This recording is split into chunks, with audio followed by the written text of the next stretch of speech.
En la sombría oscuridad del futuro lejano, el valor no es una elección, es una obligación. Está dictado por la ley, reforzado por los comisarios, y se mide únicamente en la disposición a morir por el emperador. Sin embargo, incluso en la hora más oscura de la humanidad, cuando la supervivencia misma de la especie pende de hilos de fe y furia, existen aquellos que vacilan, existen quienes se quiebran, existen quienes huyen. El Astra Militarum sabe bien qué hacer con los cobardes. Una descarga certera de Volter en la nuca ha servido como castigo durante más de 10.000 años. Justicia rápida y definitiva para quienes osaran abandonar su puesto. El comisariado existe precisamente para eso, para asegurarse de que el miedo al enemigo jamás supere al miedo a los propios oficiales. Una ecuación simple, brutal y elegante. Muerte antes que deshonra. Muerte antes que deserción. Muerte. Siempre muerte. Pero, a veces, la muerte resulta un castigo demasiado piadoso. En los confines exteriores del segmentum solar, más allá de las rutas de comercio y lejos de la mirada vigilante del Adeptus Terra, existe una luna que no aparece en ningún mapa estelar. Su nombre ha sido borrado de los registros imperiales y su ubicación clasificada hasta niveles inaccesibles, conocida solo por los estratos más altos del departamento Munitorum. Allí, en un rincón del vacío donde las estrellas brillan como agujas de hielo y la noche del espacio es absoluta, se levanta una instalación que desafía los propios cimientos de la justicia imperial. Ese lugar es conocido como la Puerta de Perdición, aunque incluso ese nombre existe únicamente en susurros de altos oficiales que han firmado su alma con juramentos sellados en sangre y silencio. Para la galaxia no existe. Para quienes conocen su secreto, representa algo mucho peor que la ejecución. Representa la esperanza retorcida en su forma más cruel. La luna en sí es insignificante. Un cuerpo gris, erosionado por antiguos cráteres de impacto, sin atmósfera ni vida, con temperaturas que rozan el cero absoluto y una gravedad débil, como el suspiro de un mundo moribundo. Sin embargo, bajo esa superficie árida, oculta en túneles reforzados que se extienden durante cientos de kilómetros, se esconde un complejo que niega tanto la razón como la misericordia. Allí, la deserción no se paga con la muerte. Allí, la cobardía encuentra su castigo en una eternidad de guerra simulada, un ciclo sin victoria, sin derrota y, lo más cruel de todo, sin fin. La instalación nació del ingenio retorcido de un hombre cuyo nombre ya no existe en los archivos, pero cuya herencia persiste en cada pasillo de la Puerta de Perdición. Según fragmentos de registros, fue un antiguo coronel de las tropas de choque de Cadia, un soldado que había visto morir a demasiados buenos hombres por los pecados de unos pocos. Donde otros veían debilidad que debía ser borrada con un disparo, él vio potencial que podía ser refinado. Donde otros exigían la muerte, él ofreció la posibilidad de un servicio eterno. Su propuesta, enviada a través de canales tan secretos que apenas se teoriza sobre su existencia, era simple y aterradora. En lugar de desperdiciar la vida de soldados entrenados que habían perdido los nervios, ¿por qué no darles la oportunidad de recuperarlos? En lugar de ejecutarles por un momento de debilidad, ¿por qué no brindarles infinitas ocasiones para demostrar su valor? El razonamiento era tan seductor como horrible. Y el departamento Munitorum, siempre ávido por exprimir hasta el último recurso imperial, aprobó la idea con el mismo entusiasmo frío que reservaba para pruebas de armas y levas masivas. Lo que siguió fue la construcción de una instalación que incluso habría impresionado al propio Mechanicum Oscuro, con su mezcla de tecnología avanzada y crueldad refinada. Desde fuera, la Puerta de Perdición no parece más que un depósito militar. Puertas blindadas, sensores disuasorios, plataformas de atraque rutinarias. Las pocas naves de suministro que allí atracan lo hacen bajo órdenes estrictas, sin preguntas, sin curiosidad. Sus tripulaciones saben que entregan suministros militares estándar a un lugar que oficialmente no existe, para fines que oficialmente carecen de propósito. Pero es bajo la superficie donde se revela el verdadero horror. En los niveles superiores se encuentran las oficinas administrativas y los alojamientos del personal permanente, hombres y mujeres que aceptaron un destino que jamás aparecerá en sus registros de servicio. Ellos son los guardianes de un secreto que el Imperio preferiría olvidar, arquitectos de una justicia que trasciende la propia muerte. Más abajo, unidos por corredores interminables, están los cámaras de simulación. Cada una es una esfera perfecta de 30 metros de diámetro, construida con materiales capaces de resistir el fuego de plasma, la onda expansiva de granadas, y hasta las uñas ensangrentadas de hombres desesperados que han comprendido la verdadera naturaleza de su condena. Las paredes están cubiertas por proyectores tan sofisticados que hacen que las instalaciones de entrenamiento de la Schola Progenium parezcan juguetes rudimentarios. Allí dentro, la realidad deja de ser un límite. Con solo pulsar un control, pueden recrearse los bosques húmedos de Catachán, con su hedor a vegetación podrida y el rugido lejano de depredadores invisibles. Pueden levantarse las ruinas bombardeadas de Cadia, escombros de roca y humo ácido suspendido en el aire reciclado. Pueden desplegarse las heladas llanuras de Valhalla, donde un viento digital ulula con una furia programada. Y, sin embargo, estas simulaciones no están destinadas al entrenamiento ni a la mejora. Son prisiones. Escenarios calibrados para ejercer la máxima presión psicológica, empujando a sus ocupantes al límite de la cordura y manteniéndolos allí, suspendidos entre el coraje y la locura, tanto tiempo como sus cuerpos puedan resistir. Los primeros condenados llegaron en el tercer año de funcionamiento, transportados en naves sin marcas desde frentes de guerra a lo largo de la galaxia. Llegaban en pequeños grupos, nunca más de una docena, cada uno cuidadosamente seleccionado por sus crímenes contra el esfuerzo bélico del Imperio.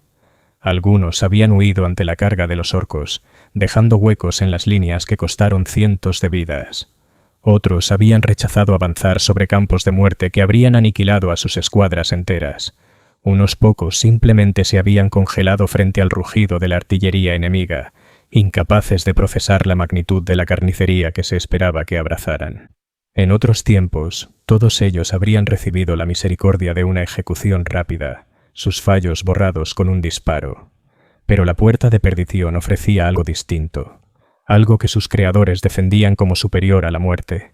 Ofrecía la posibilidad de luchar la misma batalla una y otra vez, de enfrentar sus miedos hasta conquistarlos, o ser devorados por ellos. El proceso empezaba en lo que el personal llamaba con eufemismo la cámara de orientación. Una sala blanca, estéril, donde los recién llegados recibían su último informe. Allí les decían que habían sido seleccionados para un programa especial, que tendrían la oportunidad de redimirse ante los ojos del emperador. Les informaban de que su condena no tenía plazo, que permanecerían en la instalación hasta demostrar un valor que eclipsara sus fracasos pasados.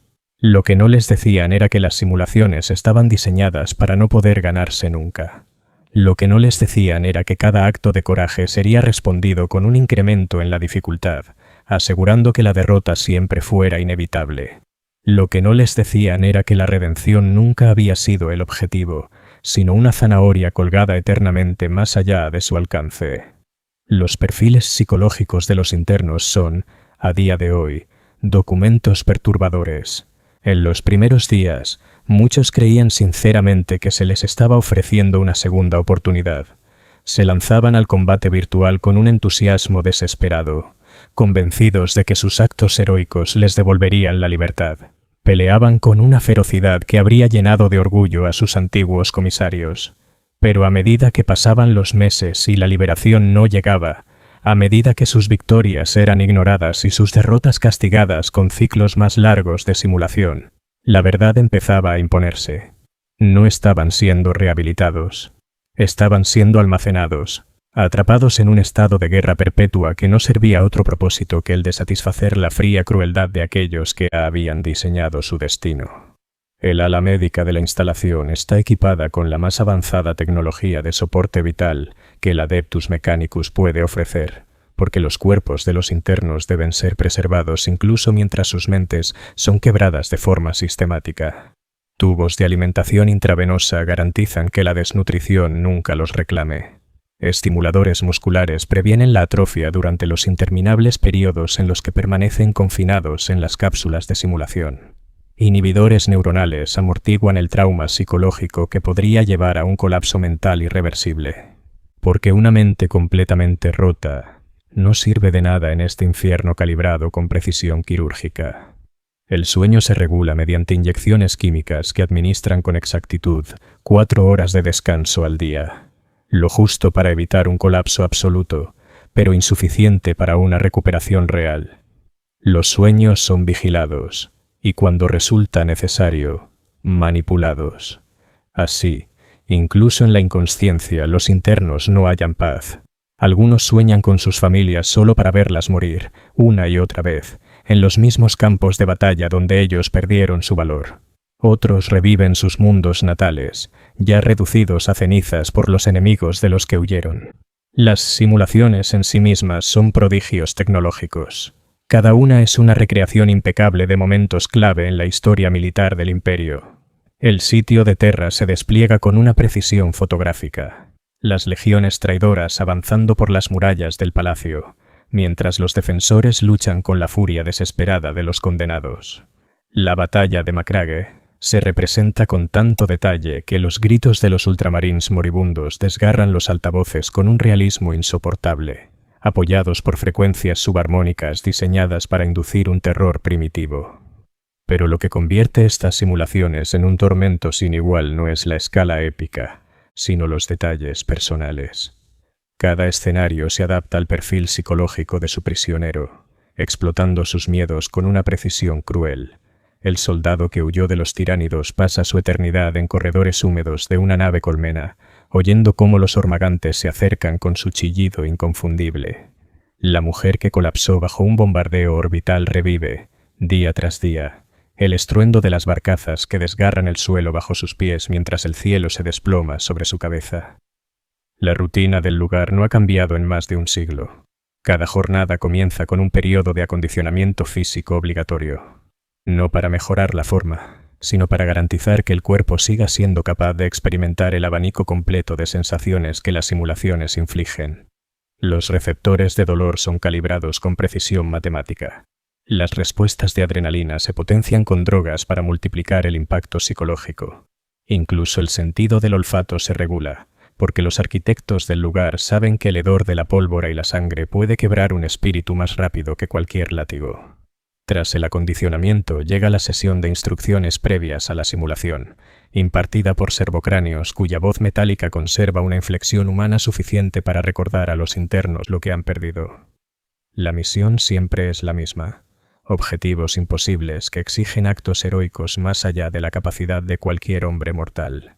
Resistir líneas infinitas de enemigos. Rescatar civiles condenados. Alcanzar la victoria allí donde la victoria no existe, porque las matemáticas ya la han prohibido. Las simulaciones duran entre 8 y 12 horas, dependiendo de lo rápido que fracase el participante o de cuánto tiempo consiga sostener la ilusión de progresar. Algunos se derrumban en cuestión de minutos, intentando huir solo para descubrir que los campos de batalla no tienen límites. Se extienden infinitamente en todas direcciones. Otros luchan con una determinación tan férrea que el propio programa debe intervenir para asegurar la derrota, lanzando oleada tras oleada de enemigos hasta que incluso el más tenaz defensor cae. Entre simulaciones, se concede un periodo eufemísticamente llamado tiempo de reflexión. Una burla cruel, pues reflexionar implica un pensamiento racional que la mayoría ya ha perdido. Los devuelven a sus celdas, cámaras desnudas con una litera, un receptáculo de desechos y un ventanuco que da a la superficie muerta de la luna. Allí, solos, se enfrentan a sus propios pensamientos, que a esas alturas se han convertido en su peor enemigo. Algunos rezan, recitando las letanías del credo imperial con la repetición mecánica de una mente rota en busca de consuelo. Otros gritan, blasfeman y maldicen a sus captores, voces que se pierden en pasillos donde nadie escucha. Y unos pocos se quedan inmóviles, clavando la mirada en las paredes hasta disolverse en un vacío interior que ya no reconoce el mundo exterior. El personal registra todo con meticulosa frialdad. Documentan el deterioro de cada interno como si fueran vectores de una plaga. Anotan cuándo aparecen los primeros signos de disociación, casi siempre en el tercer mes. Registran la aparición de alucinaciones auditivas, voces de camaradas muertos que los alientan o los condenan. Marcan el instante exacto en que cada prisionero comprende la verdad, el momento en que la última chispa de esperanza muere y es reemplazada por algo más inquietante. Porque es en ese punto de desesperación absoluta donde algunos alcanzan una especie de iluminación torcida. Comprenden que si su condena es luchar para siempre, entonces deben encontrar significado no en la victoria, sino en el acto mismo de luchar. Empiezan a ver cada simulación no como una prueba que superar, sino como un ritual diario, una ofrenda de sufrimiento a dioses que ya no escuchan. Estos hombres y mujeres se convierten en las historias más perturbadoras de la instalación, porque han alcanzado un estado que sus creadores jamás previeron. Han hallado paz en la guerra perpetua, consuelo en la derrota sin fin. Entran a cada simulación con la serenidad de quienes han aceptado por completo su destino, luchando con una precisión mecánica que ya no sirve para nada, salvo para evitar caer en la locura total. Los archivos del complejo conservan grabaciones de estas criaturas transformadas. Sus voces son planas, sin emoción. Cuando piden permiso para entrar a su siguiente simulación, hablan de batallas virtuales como si fueran reales. Discuten posiciones tácticas que solo existen en memoria digital. Lloran por camaradas que jamás vivieron. Han construido una realidad paralela dentro de su prisión electrónica. Una realidad donde sus fracasos tienen significado y su sufrimiento cumple un propósito mayor. Pero ni siquiera esas adaptaciones logran ocultar el horror fundamental de lo que representa la puerta de perdición. Es un lugar donde la misericordia ha sido corrompida en crueldad, donde la segunda oportunidad se ha convertido en una condena eterna. Los hombres y mujeres aquí recluidos no están vivos ni muertos, sino suspendidos en un estado intermedio que les niega tanto la paz de la tumba como la posibilidad de redención. El gasto de recursos es descomunal. Reactores de fusión, escondidos en las entrañas de la luna, arden como soles artificiales solo para sostener este infierno. La energía que consume la instalación, para mantener las simulaciones, alimentar los sistemas médicos y conservar los cuerpos de los internos mientras sus mentes se destrozan, podría abastecer una ciudad colmena durante décadas. Es un monumento al desperdicio y a la crueldad institucional que florece en las sombras de la burocracia imperial. Y aún así, la puerta de perdición sigue funcionando. Su existencia se justifica con informes que jamás llegan al público y estadísticas que solo reposan en los archivos más secretos del Departamento Monitorum. El complejo procesa alrededor de 50 nuevos internos por año, una cifra cuidadosamente calibrada, suficiente para que las cámaras de simulación nunca permanezcan vacías, pero lo bastante baja como para evitar traslados masivos que pudieran despertar sospechas. Con el paso de las décadas, los criterios de selección para nuevos internos se han perfeccionado, moldeados por la experiencia y por esa cruel sabiduría que solo surge al observar hasta dónde puede quebrarse el espíritu humano antes de volverse inútil. La deserción física dejó hace tiempo de ser el único delito que condenaba a un soldado a Perdition's Gate. Hoy, basta con demostrar insuficiente agresividad en combate para acabar marcado. Oficiales que alguna vez cuestionaron órdenes absurdamente suicidas descubren que aquellas dudas no pasaron desapercibidas. En los registros invisibles del Imperio, la disensión es un pecado equivalente a la cobardía, y por ello requiere corrección. La red del complejo se extiende mucho más allá del abandono de un puesto de batalla. Médicos de campaña que decidieron salvar a un camarada moribundo en lugar de obedecer una orden de avance. Operadores de comunicación que retrasaron unos segundos la transmisión de órdenes que sabían conducirían a una masacre. Soldados que vacilaron apenas un instante antes de cargar contra posiciones enemigas imposibles. Todos ellos terminan aquí, sus nombres borrados de los archivos oficiales, como si nunca hubieran existido. El transporte de los nuevos residentes está a cargo de una pequeña flota de naves sin marcas, operando siempre bajo órdenes selladas. Las tripulaciones nada saben de su cargamento, salvo que se trata de prisioneros destinados a un lugar seguro. Durante el viaje, los condenados son mantenidos en suspensión médica, inconscientes, sin la menor noción de su destino. Solo al despertar en la cámara de orientación reciben la última instrucción de sus vidas. Algunos llegan con heridas frescas, fracturas sufridas durante su acto de cobardía, quemaduras, órganos dañados. Todas son atendidas con un celo clínico, no por compasión, sino porque las simulaciones requieren cuerpos íntegros, capaces de sentir cada matiz del dolor. Huesos reforzados con ceramita, órganos reemplazados por equivalentes sintéticos, piel cicatrizada al punto justo de permitir empuñar un rifle láser o resistir el retroceso de un lanzamisiles. El cuerpo debe estar completo, porque sólo así la mente puede ser destrozada en su totalidad. Pero la preparación más importante no es la física, sino la psicológica.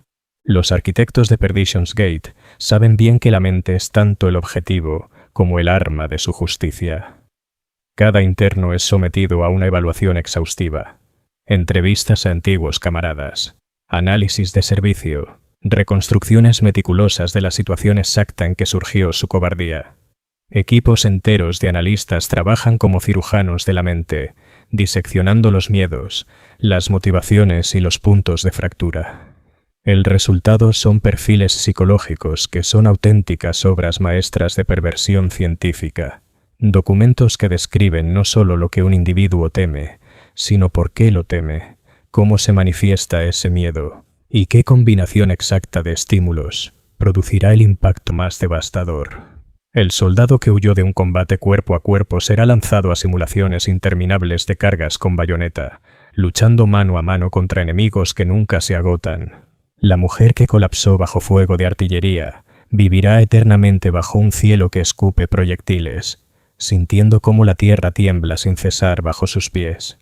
Pero lo más siniestro no es la recreación del miedo, sino la forma en que se reviste de esperanza. Porque las simulaciones no son simples sesiones de tortura, aunque lo parezcan. La tortura implica un objetivo, un final, una meta clara. En Perdition's Gate no hay tal cosa. El sistema ofrece la ilusión de propósito, la apariencia de redención, pero en realidad está diseñado para que la esperanza misma se convierta en un instrumento de tormento. Todo comienza con un informe convincente, objetivos claros, información táctica precisa, equipo estándar de la Guardia Imperial. El escenario parece difícil pero posible. La chispa de la esperanza es deliberadamente encendida. El interno consigue pequeñas victorias, avances menores, señales de que quizá esta vez pueda reivindicarse. Pero el guión está escrito. Pronto, las estimaciones de inteligencia se revelan falsas. Los refuerzos prometidos nunca llegan. Las armas fallan en los momentos más críticos. El enemigo se multiplica en oleadas infinitas. La esperanza se transforma en la vieja sensación del fracaso inevitable. En ese momento, el prisionero se encuentra frente a la misma decisión que lo trajo aquí: luchar contra lo imposible o huir una vez más. Y cualquiera de las dos opciones lo arrastra al mismo destino. Los que eligen pelear con furia desesperada pueden resistir horas, quizá días, hasta que las oleadas digitales los reducen a cadáveres. Sus actos de heroísmo, lejos de premiarse, son borrados en la nada.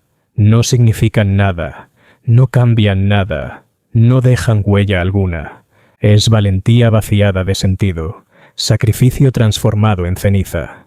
Los que deciden huir descubren que no hay escapatoria posible. Bosques infinitos, llanuras que nunca terminan, ciudades que se expanden eternamente en todas direcciones. Los persiguen enemigos incansables, con un olfato que nunca falla. Su huida eterna no es más que la repetición de su fracaso original, amplificado hasta lo insoportable. Pero quizás los casos más perturbadores son los del tercer grupo, aquellos que intentan burlar al sistema. Prisioneros que han comprendido que el escenario es artificial, que buscan fallos en la programación, grietas en la lógica que puedan usar a su favor. Son los más astutos, los más rebeldes y los más destruidos al final. Porque cuando descubren que no hay fisuras, que cada posible exploit ya fue previsto, que todo intento de trampa ha sido anticipado, entonces llega la revelación más terrible de todas. Comprenden que no están librando una guerra, sino actuando en una obra teatral cuyo desenlace está escrito desde antes de su nacimiento, que su papel no es luchar ni vencer, sino sufrir para un público invisible. El personal observa todo esto con el mismo interés desapasionado con el que un científico estudia una enfermedad. Registran cada fase: esperanza, desesperación, aceptación. Catalogan qué personalidades ceden rápido y cuáles requieren presiones adicionales. Y en este proceso, ellos mismos se convierten en un reflejo del horror que supervisan. Los oficiales al mando de Perdition's Gate son figuras extrañas. Se presentan como servidores leales del Imperio, convencidos de que con su labor protegen al ejército de la infección de la cobardía. Pero la verdad es más oscura. Han descubierto que existe un placer particular en la dominación absoluta de otro ser humano, una satisfacción perversa en reducir guerreros orgullosos a cascarones vacíos. No son guardianes, son verdugos.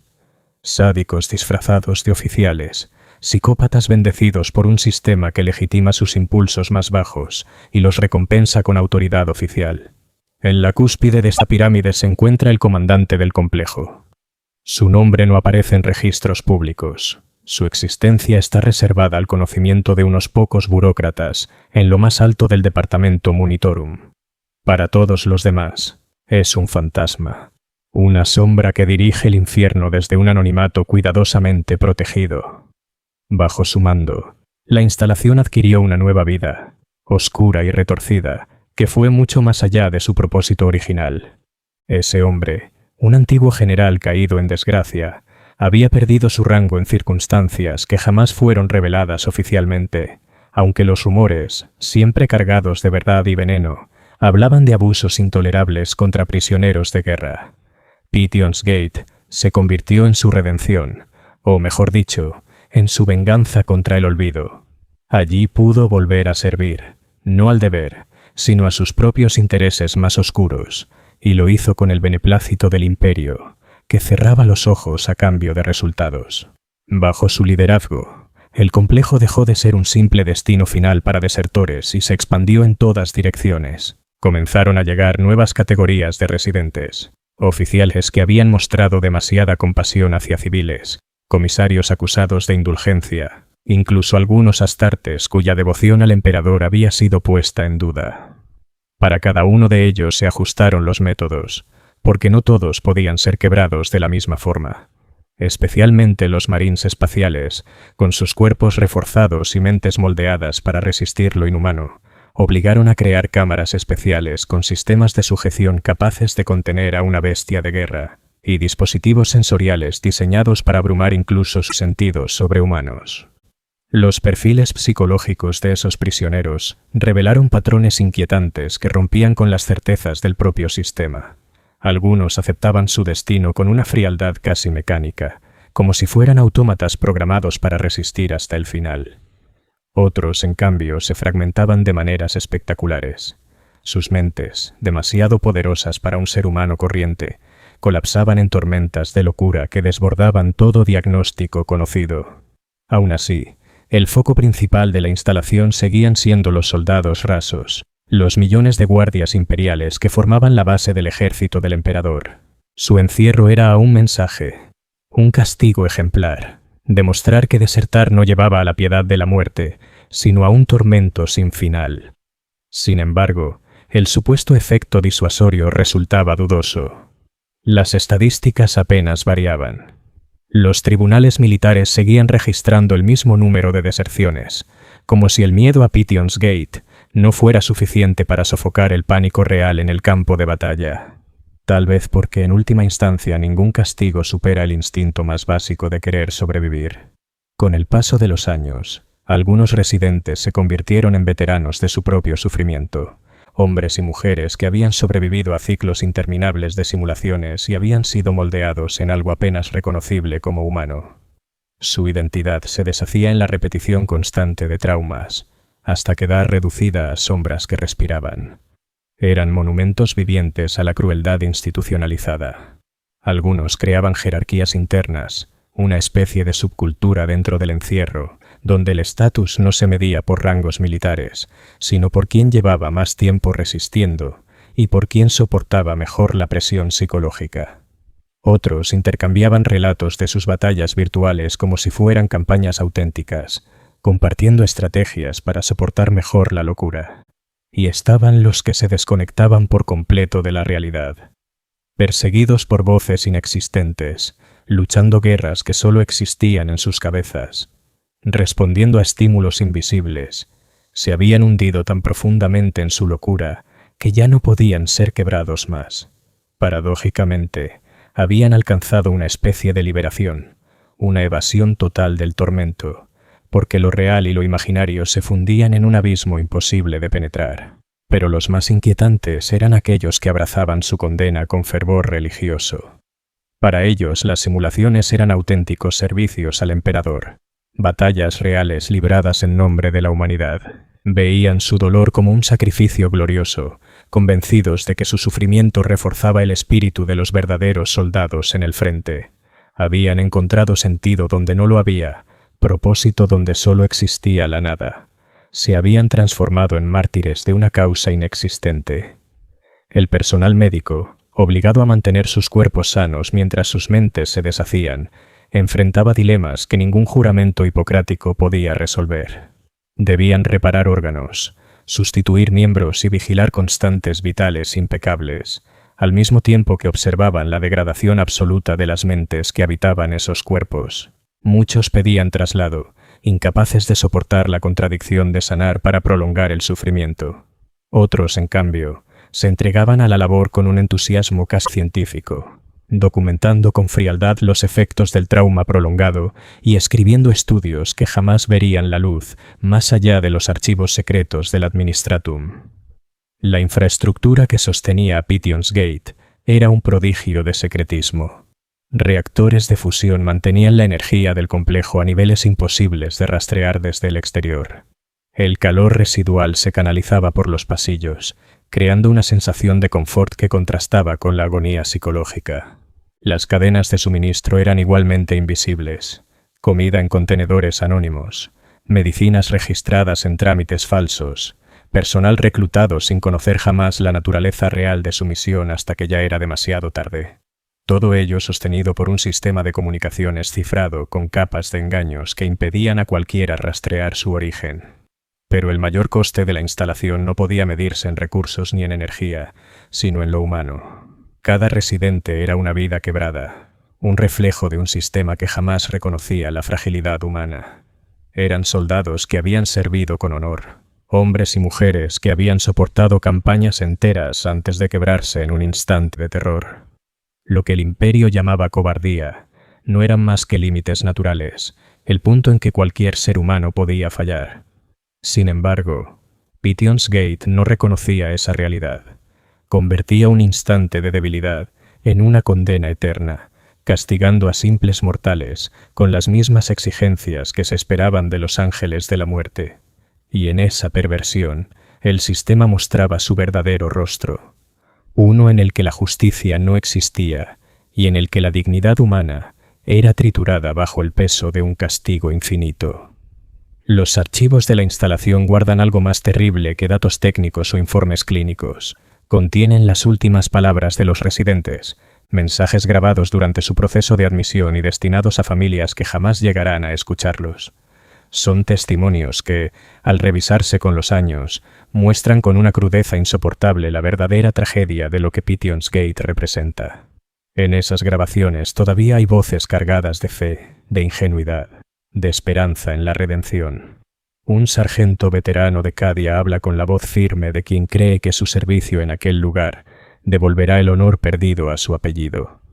Una sanitaria agradece la segunda oportunidad que se le ha concedido para demostrar su lealtad al emperador.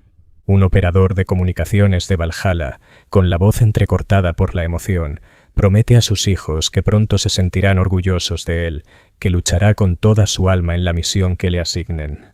En esas primeras declaraciones resuenan el deber, la creencia en la justicia, la ilusión de que la penitencia podía transformarse en un sacrificio útil. Pero el verdadero rostro de la instalación aparece en las grabaciones posteriores, cuando los residentes ya han comenzado a comprender en qué abismo han caído. La seguridad se transforma primero en confusión, después en desesperación y finalmente en una aceptación hueca, un tono apagado que hiela más que los gritos de dolor. Hablan de combates que saben falsos, de victorias que nadie reconocerá jamás, de servicios que no tienen más finalidad que su propia tortura. Algunos intentan resistir aferrándose a fragmentos de su vida anterior. Celebran mentalmente festividades religiosas de sus mundos natales, conmemoran cumpleaños de familiares que hace tiempo los dieron por muertos, trazan en su mente mapas de calles y paisajes que nunca volverán a pisar. La instalación no desaprovecha nada de ello. Cada recuerdo, cada lazo, cada fe se convierte en un arma contra ellos. El que erige un santuario mental a su madre fallecida puede encontrarse con su imagen en las simulaciones, convertida en rehén o cadáver. La mujer que añora las fiestas de su planeta natal acaba rodeada, en plena crisis, por los sonidos y olores de esas mismas celebraciones, distorsionados hasta convertirse en instrumentos de tortura. Hasta sus intentos de sobrevivir emocionalmente son pervertidos y usados en su contra. Los interrogatorios de Pition's Gate van mucho más allá de la búsqueda de información militar. Los equipos de especialistas no se limitan a extraer temores. Indagan en lo que sus víctimas aman, en lo que les da fuerza, en aquello que todavía les da sentido. Cada detalle, cada debilidad, cada esperanza, se registra para ser utilizado en su contra dentro de las simulaciones. Los interrogadores no son simples verdugos, sino psicólogos que han abandonado cualquier idea de curación. Científicos fríos que estudian la naturaleza humana solo para aprender cómo destruirla con mayor eficacia. El trabajo de la instalación no se detiene en el castigo. Sus programas de investigación recopilan cada fragmento de sufrimiento como materia prima para diseñar nuevas técnicas de disciplina. De allí nacen métodos de interrogatorio más eficaces, sistemas de control de masas, armas psicológicas que después se aplican en el conjunto del ejército imperial. El dolor de los cobardes alimenta la maquinaria de guerra, retroalimentando un ciclo de crueldad que se extiende mucho más allá de las murallas de la prisión. Lo más terrible, sin embargo, no es lo que se hace dentro, sino lo que revela sobre el imperio mismo.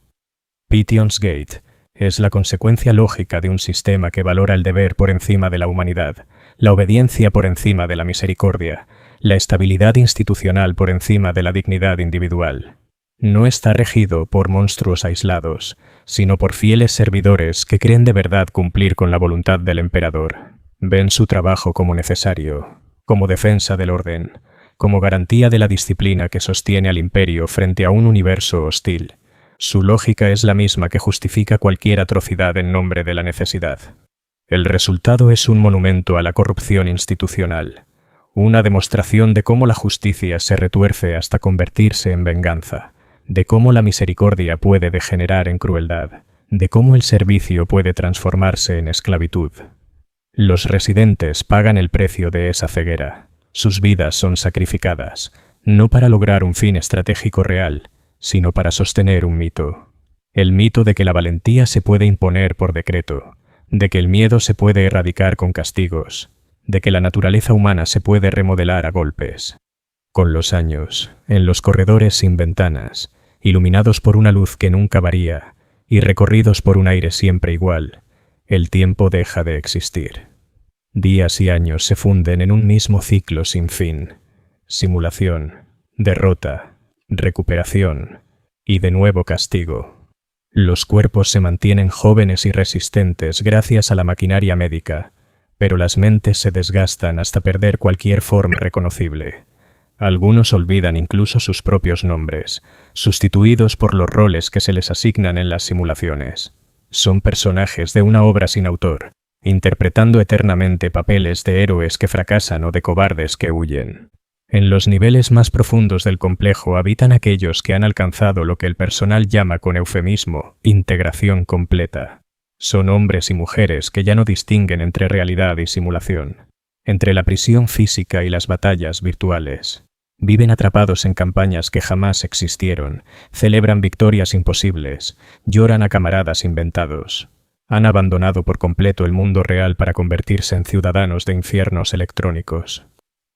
Y sin embargo, de entre esos prisioneros rotos ha surgido un secreto inquietante. En su locura, algunos aseguran haber experimentado algo que supera los límites del propio sistema. Hablan de encuentros con entidades que nadie programó, de paisajes que cambian con reglas que no figuran en ningún archivo, de enemigos que actúan con una inteligencia que ninguna máquina debería poseer. Al principio, los técnicos descartaron esos testimonios como simples delirios de mentes desgastadas por la exposición prolongada a entornos virtuales. Pero con el tiempo, la repetición de ciertos detalles empezó a sembrar dudas incluso en los más escépticos. Los informes, al principio aislados y fáciles de descartar, comenzaron a multiplicarse y a adquirir un nivel de detalle imposible de ignorar. Así surgió una posibilidad inquietante: que los sistemas de simulación, creados para reproducir con exactitud los campos de batalla imperiales, se hubiesen convertido en algo más de lo que sus diseñadores habían previsto. La noción de que aquellos entornos artificiales hubieran evolucionado hasta convertirse en canales hacia fuerzas situadas más allá del universo material era demasiado perturbadora para que el personal la admitiera de manera oficial. Reconocerlo equivaldría a aceptar que su experimento cuidadosamente controlado había escapado a su dominio, que ya no lo comprendían ni podían contenerlo. Sería admitir que, en su intento de construir infiernos perfectos para castigar a los cobardes, habían abierto puertas hacia infiernos reales con propósitos muy distintos de la justicia imperial. Aún así, las pruebas se acumulan, ocultas en informes enterrados en archivos de máxima clasificación. Testimonios de residentes que aseguran haberse topado con entidades que parecen alimentarse del sufrimiento mismo. Voces que describen presencias observando sus batallas desde más allá de los límites de la realidad programada, susurrando condenas y alientos en lenguas que no figuran en ningún registro imperial. Relatos de escenarios que parpadean y muestran paisajes que jamás deberían haber sido contemplados por ojos humanos. El personal técnico ha implementado nuevos protocolos de seguridad que no buscan proteger el complejo de amenazas externas, sino contener lo que empieza a gestarse dentro de los propios sistemas de simulación. Cortafuegos diseñados en un inicio para evitar la corrupción de datos han sido reconfigurados para bloquear transmisiones que no obedecen a patrón alguno reconocible. Los sistemas de vigilancia, creados para controlar la conducta de los residentes, han sido modificados para detectar anomalías que insinúan influencias externas. Pero incluso esas medidas parecen ya insuficientes, pues los cambios dentro de la puerta de Pitión siguen una lógica que trasciende los límites binarios de cualquier tecnología humana. Los propios prisioneros afirman que sus batallas virtuales comienzan a repercutir en el mundo físico, que heridas sufridas en simulaciones dejan cicatrices en la carne real. Algunos sostienen que camaradas caídos en combates digitales regresan en posteriores programas, no como entes codificados, sino como presencias independientes, dotadas de memoria y voluntad. Los médicos del complejo han registrado cambios fisiológicos inexplicables en los internos de larga estancia. Escáneres cerebrales que revelan patrones de actividad similares a los de los psíquicos. Análisis de sangre con compuestos desconocidos que aparecen y desaparecen siguiendo los ciclos de simulación. Y aún más inquietante, algunos residentes han comenzado a manifestar habilidades que exceden el marco de lo virtual. Conocimiento de sucesos en otras secciones del complejo, control espontáneo de fallos en los sistemas que ni los técnicos saben replicar ni corregir. Los registros de comunicación muestran cada vez más mensajes que no provienen de personal autorizado, transmisiones que emergen en la memoria del sistema sin origen identificable, escritas en lenguajes que cambian al ser leídos, con palabras familiares cargadas de significados inalcanzables. El propio comandante del complejo ha empezado a aplicar protocolos ajenos a las directrices originales, procedimientos que parecen menos orientados a mantener la seguridad que a apaciguar a fuerzas nunca reconocidas. Entregas periódicas de alimentos y suministros a cámaras vacías.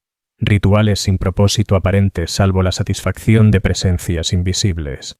El personal, por su parte, muestra signos de contaminación psicológica, sueños con escenarios de programas a los que nunca accedieron, pesadillas pobladas de enemigos que jamás combatieron. Algunos empiezan a hablar con el mismo tono vacío de los residentes quebrados, como si sus voces llevaran los ecos de campos de batalla digitales y tormentos artificiales. La reclusión del complejo, concebida como medida de seguridad, se ha transformado en cuarentena. Una muralla que ya no protege a la instalación, sino al propio imperio de lo que la puerta de Pitión está llegando a ser. Ninguna nave llega o parte sin someterse a procesos de descontaminación cada vez más exhaustivos. Los relevos de personal se han suspendido indefinidamente, condenando a trabajadores y reclusos a quedar atrapados en un lugar que quizá ya ni siquiera pertenezca del todo al mundo real. Incluso la luna que alberga el complejo ha comenzado a mutar. Su superficie se ha marcado con patrones imposibles de asociar a procesos geológicos conocidos. Los sensores detectan emisiones de energía que palpitan al ritmo de los ciclos de simulación, como si todo el satélite se hubiese sincronizado con los infiernos artificiales de sus profundidades. Las estrellas, visibles desde los ventanales de la base, titilan siguiendo secuencias que no responden a ninguna lógica astronómica. En lo más recóndito de los archivos aparecen ficheros que ningún humano creó, documentos que narran hechos aún no ocurridos, batallas que solo existen en las pesadillas de mentes quebradas. Estos archivos crecen a diario, cargados de análisis tácticos de campañas que abarcan galaxias enteras, estrategias de guerras que trascienden el propio universo material. Los residentes que alcanzaron la llamada integración completa ya no envejecen según procesos naturales. Sus cuerpos permanecen en un estado suspendido entre la vida y la muerte, mientras sus mentes se estiran a lo largo de eternidades digitales imposibles de distinguir de la realidad. Luchan guerras que duran siglos dentro de ciclos de simulación que, en tiempo real, apenas consumen horas. Su conciencia se dilata y se comprime siguiendo ritmos que parecen responder a propósitos más allá de la comprensión humana. En las cámaras más profundas, donde se llevaron a cabo los primeros experimentos y se alcanzaron los éxitos iniciales, algo nuevo ha comenzado a nacer. Los sistemas de simulación en esas cámaras ya no siguen ningún parámetro original. Crean entornos que parecen nutrirse de fuentes que trascienden lo material.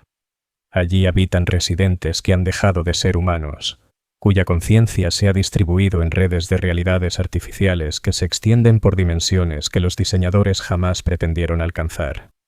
Existen a la vez en múltiples simulaciones, combatiendo las mismas batallas desde diferentes perspectivas, experimentando victorias y derrotas como corrientes paralelas de conciencia que nunca llegan a unirse. El consumo energético del complejo ha empezado a sobrepasar la capacidad de sus reactores de fusión, como si las simulaciones extrajeran energía de fuentes imposibles de identificar o controlar. La energía adicional parece fluir desde los propios sistemas, como si aquellos entornos se hubiesen vuelto autosuficientes, desafiando las leyes de la termodinámica. Los equipos de monitoreo han detectado señales que no se corresponden con ninguna forma conocida de radiación electromagnética, transmisiones que transportan información en formatos que superan la lógica binaria de la tecnología humana. Esas señales palpitan a través de los sistemas de la instalación como el latido de un organismo colosal, sincronizando el funcionamiento de componentes dispares, según un plan maestro que jamás fue programado por manos humanas. El complejo continúa su rutina diaria con una precisión mecánica imperturbable, aun cuando la realidad que sostiene esas rutinas se vuelve cada vez más incierta. Los residentes siguen entrando en sus cámaras de simulación conforme a horarios invariables desde hace décadas, pero lo que experimentan dentro de ellas ha evolucionado más allá de cualquier concepción original. Los recién llegados son procesados de acuerdo con protocolos que parecen intactos, aunque en realidad han sido sutilmente modificados por influencias que se filtran a través de los canales oficiales para servir propósitos no reconocidos. Sus perfiles psicológicos ya no son evaluados únicamente por el personal humano, sino también por sistemas que muestran una conciencia e iniciativa que exceden con creces los límites de su programación inicial. Las simulaciones que afrontan no buscan ya únicamente castigar la cobardía. Ahora cultivan cualidades y capacidades destinadas a agendas que permanecen ocultas, inaccesibles al examen consciente. La verdadera finalidad de la Puerta de Pitión puede haber trascendido la disciplina militar, el castigo de desertores o incluso la preservación del orden imperial. Quizás se haya convertido en algo que utiliza esas justificaciones como máscara mientras persigue objetivos que superan cualquier deseo o entendimiento humano. En sus corredores, donde la luz artificial proyecta sombras que no responden a fuente visible alguna, y donde el aire reciclado porta aromas que evocan recuerdos de lugares que jamás existieron, los residentes continúan con su servicio eterno. Luchan en batallas que tal vez decidan el destino de realidades que nunca llegarán a contemplar. Su sufrimiento se ha transformado en moneda para transacciones que tienen lugar más allá de los límites del espacio y del tiempo.